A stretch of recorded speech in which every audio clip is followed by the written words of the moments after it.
undang-undang dan memang sudah berjalan hampir 16 tahun. Kita nggak dari apa yang mengamalkan itu. Jadi bergaya kita sebagai organisasi pekerja itu akan tambah ke depan ketika kita tahu cara menguji akses informasi publik di badan ini. Oke. Ini ada beberapa cara. Ini semua materi boleh disampaikan teman-teman punya grup ya. Jadi ini mohon nanti kalaupun ada masuk dia jangan langsung delete ya. Ini kalau bisa teman-teman dalam hal ini walaupun kita ini konsep silaturahmi, jadikan ini momentum training for trainer. Jadi masing-masing juga menyampaikan di scope masing-masing bahwa kita punya namanya alur pemohon informasi publik ya. Jadi ini pemohon ini yang nomor 1 ya. Bisa di lagi. Nah, dia memohon informasi itu ada 3 kualifikasi. Yang pertama warga negara, yang kedua dia bisa mewakili badan hukum, yang ketiga mewakili kelompok orang. Tergantung teman-teman simpelnya di mana.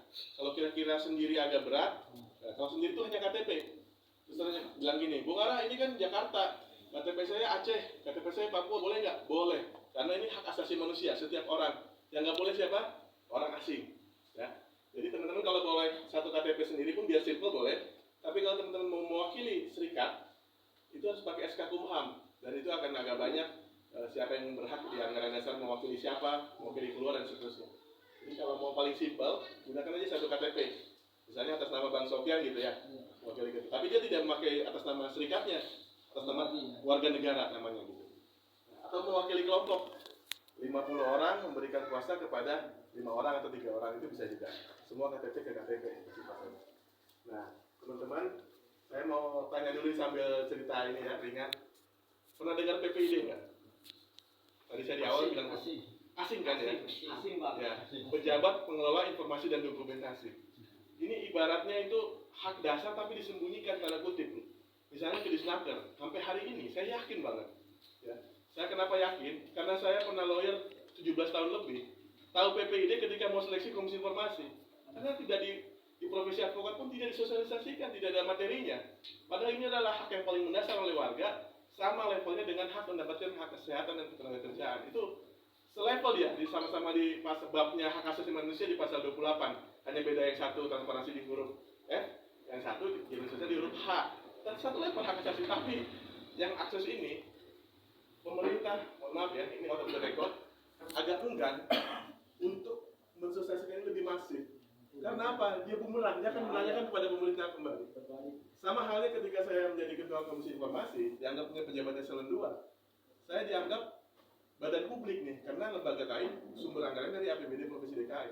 Jadi kalau ada yang mau informasi, itu saya juga harus bertanggung jawab untuk memberikan informasi tersebut. Tapi alhamdulillah sampai saya selesai tahun keempat ini, nanti di akhir tahun ini selesai, kebetulan range waktunya ketemu ya dengan DJSN.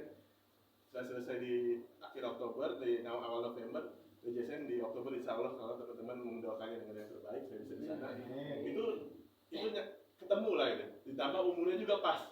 Di undang-undang itu kalau dulu di KI itu 35, saya masuk di 35 berapa hari. Alhamdulillah ini juga di DJSN. Saya nggak harus merubah ke MK ya, kebetulan saya paman saya nggak punya ketua MK. Ya, di undang-undang udah pas 40 tahun, jadi ntar insya Allah 4 Oktober saya pas 40 tahun. Dikatakan bahwa DJSN itu boleh ketika umur tanggal 29 itu 40 tahun, jadi pas ya. Jadi nggak usah pakai info tangan paman yang untuk bisa masuk ke sana, jadi udah biasa. Ya, jadi itu tadi uji akses ini penting, makanya karena itu dari yang tadi gimana nih? Yang tadi agak lebar dulu supaya teman-teman ketemu filosofinya. Ya. Jadi hak akses ini yang pertama PPID tadi. PPID itu adalah pejabat pengelola informasi dan dokumentasi. Jadi teman-teman nanti coba cek, mulai besok kalau ada agenda di Disnaker, ada agenda di BPJS, coba cek, Pak, di sini PPID-nya di mana? Kalau sampai dia, yang ngomong, gitu, kepala dinas, segera itu langsung diadvokasi. Harus ada, Pak, ini kan badan publik. Jadi sebutannya itu adalah yang mengelola informasi ini adalah PPID, pejabat dokumentasi. Nah, kita pun badan publik ini juga istilah-istilah begini kadang-kadang juga tidak familiar ya, terutama teman-teman di serikat, karena kita alurnya untuk diberikan materi di beberapa FGD dan seterusnya itu diasupi sesuatu yang yang bagi mereka itu sistem yang memang landai buat mereka, ya biparit, PHI mau ke pengadilan sampai ke kasasi, itu bagi mereka itu landai. Tapi kalau ada tambahannya,